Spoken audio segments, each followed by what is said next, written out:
ഓം നമോ ഭഗവതേ സായിശ്വരായ. ശ്രീ സത്യസായി ഭാഗവതം. അത് പാമ്പല്ല, മുള്ള്. സുന്ദരയ്യർ ഭഗവാനൊപ്പം 16 വർഷം ഒരുമിച്ചു കഴിയാൻ ഭാഗ്യം ലഭിച്ച സുകൃതി. ആ സാമീപ്യത്തിൽ നിന്ന് മഹത്തായ പാഠങ്ങൾ പഠിച്ച ഭാഗ്യവാൻ. ഭഗവത് സാമീപ്യം എത്രയോ പേർക്ക് കിട്ടിയിരിക്കുന്നു. പക്ഷേ അത് ശരിയായ ലക്ഷ്യത്തിനായി ഉപയോഗിച്ചവർ എത്ര കുറവ്. കാരണം അഹന്ത തന്നെ. ഭഗവാൻ അരുളിയിട്ടുണ്ട്, എന്നെ കിട്ടണമെങ്കിൽ നീ സീറോയാകണം. എന്നെ കിട്ടാനായി നിന്നെ ഞാൻ 3 തലങ്ങളിൽ സീറോയാക്കും. 1, നിന്റെ ഭൗതിക വസ്തുക്കളെല്ലാം പോകും. 2, നിന്റെ പദവിയും സ്ഥാനവും നഷ്ടപ്പെടും. 3-മതായി ഉറ്റവരും ഉടയവരും നിന്നെ ഉപേക്ഷിക്കും. അങ്ങനെ നീ ആരുമല്ല, ആരുമില്ലാത്തവനാണ് എന്ന് നീ സ്വയം തിരിച്ചറിയുമ്പോൾ എനിക്കായി ദാഹിക്കും. അപ്പോൾ ഞാൻ നിനക്ക് സ്വന്തമാകും. ഇത് 3മാണല്ലോ നമ്മുടെ അഹന്തയുടെ വളം.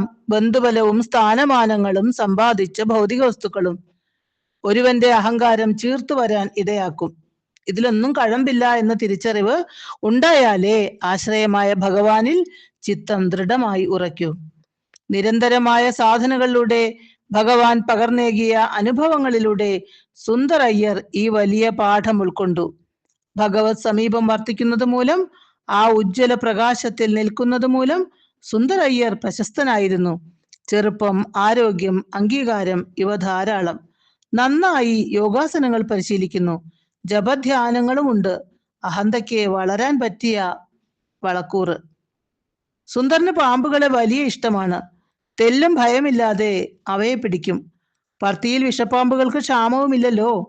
സുന്ദർ പാമ്പിനെ പിടിക്കുന്ന കാര്യം പുട്ടപർത്തിയിൽ എല്ലാവർക്കും അറിയാം. എവിടെയെങ്കിലും പാമ്പിനെ കണ്ടാൽ സുന്ദർ എത്തും, അല്ലെങ്കിൽ വിളിച്ചു വരുത്തും.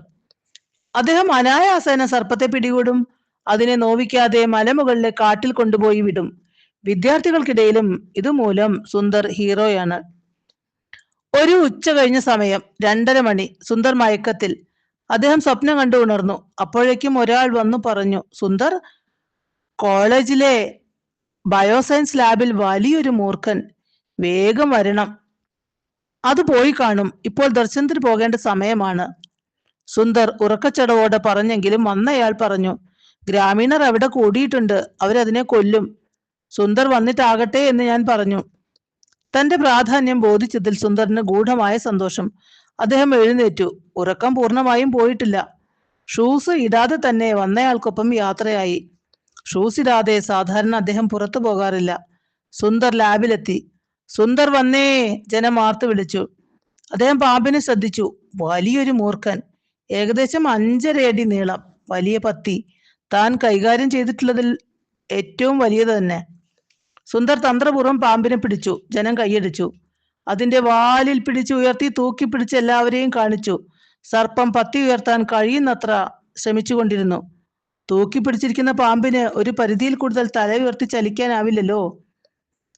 പലരും ഫോട്ടോ എടുത്തു. തന്റെ പ്രാധാന്യം സുന്ദർ ശരിക്കും ആസ്വദിച്ചു കൊണ്ടിരുന്നു. പിന്നീട് പാമ്പുമായി മലമുകളിലേക്ക്. ഹനുമാൻ സ്റ്റാച്യു നിൽക്കുന്ന കുന്ന്. അന്ന് അവിടെ ഹനുമാൻ പ്രതിമ നിർമ്മിച്ചിട്ടില്ല. കുട്ടികളും കൂടെ കൂടി. എങ്ങനെയാണ് പാമ്പിനെ പിടിക്കുന്നതെന്ന് കുട്ടികൾ ചോദിച്ചു. മലമുകളിലെത്തിയപ്പോൾ സുന്ദർ അക്കാര്യം വിശദീകരിക്കാൻ തുടങ്ങി. സുന്ദർ 5.5 അടി നീളമുള്ള വലിയ പത്തിയുള്ള മൂർഖനെ തൂക്കിപ്പിടിച്ചു. പിന്നെ മെല്ലെ അതിന്റെ ശിരസ് തറയിൽ തൊടുവിച്ചു. അത് വെപ്രാളപ്പെട്ട് അങ്ങോട്ടും ഇങ്ങോട്ടും നീങ്ങാൻ ശ്രമിച്ചു. പക്ഷെ അതിന് പോകാനാവില്ലല്ലോ. നിലത്ത് കഷ്ടി തൊട്ടിട്ടുള്ള പാമ്പിന്റെ തലയിൽ നഗ്നമായ പാദം മെല്ലെ അമർത്തി സുന്ദർ പറഞ്ഞു, ഇതൊരു സാധു ജീവി. ഇങ്ങനെ മെല്ലെ ഇതിന്റെ പത്തിയിൽ പിടിച്ചാൽ, അമർത്തിയാൽ അത് കീഴടങ്ങും. മൃദുവായി പാദം മൂർഖന്റെ തലയിൽ വെച്ചുകൊണ്ട് സുന്ദർ സംസാരം തുടർന്നു. ഈ സമയം പ്രാണഭീതിയാൽ മൂർഖൻ പാദത്തിനടിയുള്ള തന്റെ തല അങ്ങോട്ടും ഇങ്ങോട്ടും ചലിപ്പിച്ചു. അതോടെ താഴെയുള്ള മണ്ണ് ഇളകി തെന്നിമാറി. അതോടെ മൂർഖന്റെ തല സ്വതന്ത്രമായി. അത് പെട്ടെന്ന് തല പുറത്തെടുത്ത് പാദത്തിൽ ആഞ്ഞു കൊത്തി. ഞൊടിയിടയിൽ എല്ലാം കഴിഞ്ഞു. സുന്ദർ അപകടം മനസ്സിലാക്കി. പക്ഷെ സംസാരം കേട്ടിരുന്ന ജനക്കൂട്ടം ഇതൊന്നും അറിഞ്ഞില്ല. കൊത്തേറ്റ വിവരം ആരും അറിയാതിരിക്കാൻ സുന്ദർ പറഞ്ഞു, ഇനി എല്ലാവരും പോയിക്കോളൂ. മൂർഖനെ കാട്ടിലേക്ക് വിട്ടിട്ട് സുന്ദറും സുഹൃത്തും ഹോസ്റ്റലിലേക്ക് മടങ്ങാൻ ശ്രമിച്ചു. സുഹൃത്തിനോട് പാമ്പ് കൊത്തിയ കാര്യം സുന്ദർ പറഞ്ഞു. ആശുപത്രിയിലേക്ക് പോകണ്ട എന്ന് തന്നെ സുന്ദർ പറഞ്ഞു. പക്ഷേ 100 അടി നടന്നതേയുള്ളൂ, വേദന തുടങ്ങി. ശരീരം മുഴുവനും കടുത്ത ചൂട് അനുഭവപ്പെടുന്നു. ഒരു ചുവട് വെക്കാൻ പോലും വിഷം ബാധിച്ചു തുടങ്ങി. ആ അവസ്ഥ മൂലം ആശുപത്രിയിലേക്ക് പോകാൻ അവർ തീരുമാനിച്ചു. സുഹൃത്ത് എടുക്കാമെന്ന് പറഞ്ഞെങ്കിലും സുന്ദർ സമ്മതിച്ചില്ല. കണങ്കാലിൽ തുണി കീറി മുറുക്കി കെട്ടി ഒരു പ്രകാരത്തിൽ ആശുപത്രിയിലെത്തി. ഡോക്ടർ അൽ റജയാണ് അവിടെ ഉണ്ടായിരുന്നത്. കാര്യങ്ങൾ അദ്ദേഹത്തോട് പറഞ്ഞാൽ അതേപടി സ്വാമിയെ അറിയിക്കും. അതിനാൽ സുന്ദർ സംഭവങ്ങൾ മറ്റൊരു വിധത്തിൽ അറിയിച്ചു. സോഷ്യൽ സർവീസിന് മലയിൽ പോയി. അതിനിടയിൽ പാമ്പ് കൊത്തി. ഡോക്ടർ ഉടൻ പരിശോധന അറിയിച്ചു. വിഷബാധയേറ്റ ലക്ഷണം അദ്ദേഹം പെട്ടെന്ന് മനസ്സിലാക്കി. പ്രതിവിഷം എടുക്കാൻ ചെന്നപ്പോൾ അലമാര പൂട്ടിയിരിക്കുന്നു. അതിന്റെ സൂക്ഷിപ്പുകാരൻ ദർശനത്തിന് പോയിരിക്കുന്നു. ഇനി മടങ്ങി വരുന്നത് 1 മണിക്കൂറെങ്കിലും കഴിഞ്ഞ്. ആള് വിട്ടാൽ പോലും 3/4 മണിക്കൂർ വേണ്ടിവരും. ഇവിടെ സുന്ദർ മരണവക്തത്തിലും. ഡോക്ടർ ഉടൻ തന്നെ ഈ വിവരം മുഖ്യ ആശ്രമാധികാരി ചിരഞ്ജീവി റാവുവിനെ ഫോണിൽ അറിയിച്ചു. ഈ വിവരം സ്വാമിയെ അറിയിക്കാനും പ്രാർത്ഥിക്കാനും അപേക്ഷിച്ചു. കാരണം ഈശ്വരകൃപ കൊണ്ട് മാത്രമേ സുന്ദർ രക്ഷപ്പെടൂ എന്ന കാര്യത്തിൽ ഡോക്ടർക്ക് ഒരു സംശയവും ഉണ്ടായിരുന്നില്ല. ഈ സമയം സുന്ദർ മെല്ലെ മയക്കത്തിലാണ്ടു. അതിനിടയിൽ ക്ലോക്കിൽ സമയവും അദ്ദേഹം ശ്രദ്ധിച്ചു. ചിരഞ്ജീവി റാവു ദർശനത്തിലെത്തിയ ഭഗവാന്റെ മുന്നിൽ പരിഭ്രാന്തിയോടെ നിന്നു. ഭഗവാൻ ഗൗരവത്തിൽ കാര്യം തിരക്കി. വിനയപൂർവ്വം ഭയത്തോടെ അദ്ദേഹം പറഞ്ഞു, സ്വാമി, സുന്ദരയ്യരെ പാമ്പ് കുത്തി. സ്വാമി ഉടൻ ശക്തമായ സ്വരത്തിൽ പറഞ്ഞു, തപ്പ്, പാമ്പല്ല, മുള്ള്, മുള്ള്. തിരിച്ചൊന്നും പറയാനാവാതെ ചിരഞ്ജീവി റാവു മടങ്ങി. പിന്നീട് ഡോക്ടറെ വിളിച്ച് ഗൗരവത്തിൽ പറഞ്ഞു, പാമ്പല്ല, മുള്ളാണെന്ന് സ്വാമി പറഞ്ഞു. ഇനി ഇത്തരം അബദ്ധങ്ങൾ എന്നോട് വിളിച്ചു പറയരുത്. ഡോക്ടർ ആകെ ആശയക്കുഴപ്പത്തിലായി. വിഷബാധയേറ്റ സകല ലക്ഷണവും ശരീരത്തിലുണ്ട്. മൃതാവസ്ഥയിലാണ് സുന്ദർ. പക്ഷെ സ്വാമി പറയുന്നു മുള്ളുകൊണ്ടതാണെന്ന്. ഭഗവാന്റെ വാക്കുകൾ ഒരിക്കലും തെറ്റില്ല എന്നത് അനുഭവവുമാണ്. ഡോക്ടർ പ്രാഥമിക പരിചരണം തുടങ്ങി. ഏകദേശം 55 മിനിറ്റ് കഴിഞ്ഞപ്പോൾ സുന്ദർ കണ്ണു തുറന്നു. 5 മിനിറ്റ് താൻ മയങ്ങിപ്പോയെന്ന് സുന്ദർ കരുതി. ക്ലോക്കിൽ നോക്കിയപ്പോൾ 55 മിനിറ്റ് കഴിഞ്ഞിരിക്കുന്നു. അപ്പോൾ ഇത്രയും സമയം തനിക്ക് കിട്ടിയിരിക്കുന്നത് പുനർജന്മം തന്നെയെന്ന് തിരിച്ചറിഞ്ഞ നിമിഷങ്ങൾ. സുന്ദർ കണ്ണു തുറന്നു. ഡോക്ടർക്ക് ആശ്വാസമായി. സുന്ദറെ നോക്കി ആശ്വാസത്തോടെ ഡോക്ടർ പറഞ്ഞു, നീ കള്ളം പറഞ്ഞു. പാമ്പ് കടിച്ചല്ലോ എന്ന്. നിന്റെ കാലിൽ മുള്ളുകൊണ്ടതാണ്. അല്ലെന്ന് പറയാൻ സുന്ദർ ശ്രമിക്കും മുമ്പേ ഡോക്ടർ പറഞ്ഞു, സ്വാമി പറഞ്ഞു അത് പാമ്പല്ല, മുള്ളാണെന്ന്. അതോടുകൂടി സുന്ദർ നിശബ്ദനായി. സ്വാമി പറഞ്ഞതിനപ്പുറം എന്തു പറയാൻ? പക്ഷെ തന്നെ മൂർഖൻ കൊത്തിയെന്ന് സത്യം. സുഖം പ്രാപിച്ച് സുന്ദർ ആശുപത്രി വിട്ടു. കാലിൽ പാമ്പ് കൊത്തിയ ഭാഗം കറുത്ത് കരിവാളിച്ച് പൊള്ളിയ പോലെ കിടക്കുന്നു. ദിവസങ്ങൾ കൊണ്ടാണ് മുറിവ് ഉണങ്ങിയത്. സുന്ദറിന്റെ കാലിൽ മുള്ളാണ് കൊണ്ടതെന്ന് സ്വാമി പറഞ്ഞ വിവരം എല്ലാവരും അറിഞ്ഞു. പാമ്പ് കൊത്തിയെന്ന് സുന്ദർ വെറുതെ പറഞ്ഞതാണെന്നും പലരും പറയാൻ തുടങ്ങി. വിവരം അറിഞ്ഞപ്പോൾ സുന്ദറിന് വിഷമം. ആളുകൾ സ്വാമി പറഞ്ഞതല്ലേ വിശ്വസിക്കൂ. താൻ കള്ളം പറഞ്ഞതല്ലെന്ന് സ്വാമിയോട് എങ്ങനെ പോയി പറയാൻ കഴിയും? അവസരം കിട്ടണ്ടേ? കാലം മുന്നോട്ട് നീങ്ങി. വർഷം 2 കഴിഞ്ഞു. ഒരിക്കൽ സ്വാമി സുന്ദറിനെ അഭിമുഖത്തിന് വിളിച്ചു. സംസാരമെല്ലാം കഴിഞ്ഞു. ഭഗവാൻ പാദനമസ്കാരം നൽകി. മുറിയിൽ നിന്നും പുറത്തിറങ്ങുമ്പോൾ സ്വാമി ചോദിച്ചു, നിന്റെ കാലിന് എന്തു പറ്റി? എന്താണ് ആ പാട്? സുന്ദർ മടിച്ചു പറഞ്ഞു, സ്വാമി, പാമ്പ്. ഉടൻ സ്വാമി ശാസനാരൂപത്തിൽ പറഞ്ഞു, അല്ല, മുള്ള്. സുന്ദർ സ്വാമിയെ തിരുത്താൻ ശ്രമിച്ചു. പക്ഷെ ഭഗവാൻ മുള്ള് എന്നു തന്നെ ആവർത്തിച്ചു. സുന്ദർ ഒന്നും മിണ്ടാതെ തല താഴ്ത്തി മടങ്ങാൻ തുടങ്ങി. മുറിയിൽ നിന്ന് പുറത്തു കടക്കാൻ തുടങ്ങവേ ഭഗവാൻ പ്രേമപൂർവം വിളിച്ചു, ബംഗാരു, നീ എത്ര പ്രാവശ്യം പറഞ്ഞാലും ഞാൻ ആ വാക്ക് പറയില്ല. സുന്ദറിന്റെ മിഴികൾ നിറഞ്ഞൊഴുകി. അപ്പോഴാണ് സുന്ദർ ഒരു വലിയ സത്യം തിരിച്ചറിഞ്ഞത്.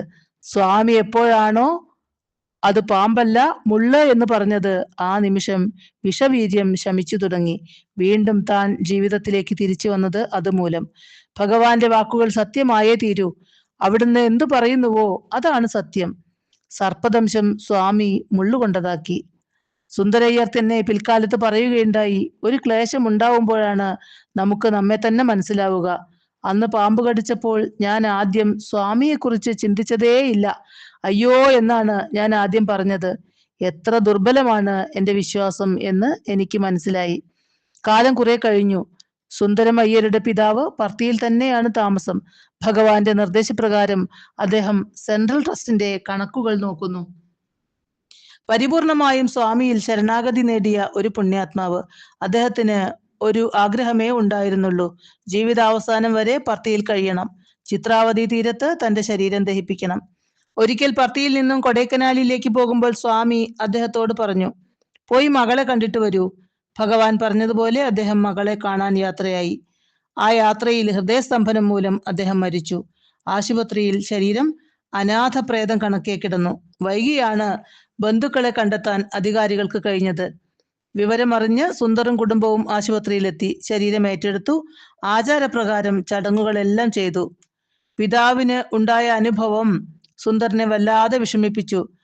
ഭഗവാൻ അച്ഛന്റെ അവസാന ആഗ്രഹം സാധിച്ചു കൊടുത്തില്ലല്ലോ. പിതാവ് ജീവിതം മുഴുവനും ഭഗവാനെ സേവിച്ചു. എന്നിട്ടും ഇതാണല്ലോ ഫലം. ദുഃഖം കോപത്തിന് വഴിമാറി. സ്വാമിയോട് അതൃപ്തി തോന്നി. ശവസംസ്കാര ചടങ്ങുകളെല്ലാം കഴിഞ്ഞു. സുന്ദർ ഭഗവാന് ടെലഗ്രാം ചെയ്തു. മരണാനന്തര ചടങ്ങുകളെല്ലാം കഴിഞ്ഞ് സുന്ദർ വൈറ്റ്ഫീൽഡിൽ എത്തി. സ്വാമി അപ്പോൾ കൊടൈക്കനാലിൽ നിന്ന് അവിടെ എത്തിയിരുന്നു. സുന്ദർ ദർശനത്തിന് ഇരുന്നു. ഭഗവാൻ അരികിലെത്തി. പാദനമസ്കാരം എടുക്കാൻ സ്വാമി അരുളി. പിന്നീട് സ്വാമി ചോദിച്ചു, നിന്നോട് വിദ്യാർത്ഥികളെല്ലാം പറഞ്ഞുവോ? ഇല്ല എന്ന് അദ്ദേഹം മറുപടി പറഞ്ഞു. ഞാൻ ദർശനം കഴിഞ്ഞു വരാം, നീ കുട്ടികളോട് സംസാരിക്കൂ. ഇത്രയും പറഞ്ഞ് ഭഗവാൻ നടന്നു നീങ്ങി. വിദ്യാർത്ഥികൾ സുന്ദറിന് അരികിലെത്തി. അതിലൊരാൾ ഡയറി തുറന്ന് ഒരു ദിവസം ചൂണ്ടിക്കൊണ്ട് ചോദിച്ചു, സർ, ഈ ദിവസത്തിന് എന്തെങ്കിലും പ്രത്യേകതയുണ്ടോ? സുന്ദർ പറഞ്ഞു, ഈ ദിവസമാണ് അച്ഛൻ മരിച്ചത്. എന്തേ? ആ വിദ്യാർത്ഥി പറഞ്ഞു, നോക്കൂ, ഇതിൽ കുറിച്ചിരിക്കുന്ന സമയത്ത് സ്വാമി ഞങ്ങളോട് പറഞ്ഞു, സുന്ദറിന്റെ പിതാവ് എൻ്റെ അരികിലെത്തി. അത് കേട്ട് സുന്ദർ ഞെട്ടി. കൃത്യം ആ സമയത്തായിരുന്നു പിതാവ് മരിച്ചത്. അപ്പോഴേക്കും ദർശനം കഴിഞ്ഞ് സ്വാമി എത്തിയിരുന്നു. നിറമിഴികളോടെ സുന്ദർ ഭഗവാനെ നമസ്കരിച്ചു. സ്വാമി പറഞ്ഞു, നിന്റെ അച്ഛൻ എന്നോട് ആവശ്യപ്പെട്ടത് പർത്തിയിൽ വെച്ചുള്ള മരണവും ചിത്രാവതി തീരത്ത് ശവദാഹവും. പക്ഷെ ഞാൻ അവന് സമ്മാനിച്ചത് എന്റെ പാദങ്ങളും. ശരീരം എവിടെ വെച്ച് ദഹിപ്പിച്ചാൽ എന്താ? ഇത്രയും അരുളി സ്വാമി നടന്നു നീങ്ങി. ഭഗവാന്റെ കാരുണ്യമോർത്ത് സുന്ദർ മൗനം പൂണ്ടിരുന്നു. ഒരിക്കലും ഈശ്വരന്റെ പ്രവർത്തനങ്ങളെ നമ്മുടെ അല്പബുദ്ധി കൊണ്ട് അളക്കരുത്. ത്രികാലജ്ഞാനിയായ അവിടുന്ന് നല്ലത് മാത്രമേ നമുക്ക് നൽകൂ. ഈ ഉറപ്പാണ് നാം നേടിയെടുക്കേണ്ടത്. അതിനായി ഭഗവാൻ നമ്മെ അനുഗ്രഹിക്കട്ടെ. ഓം തത് സത്.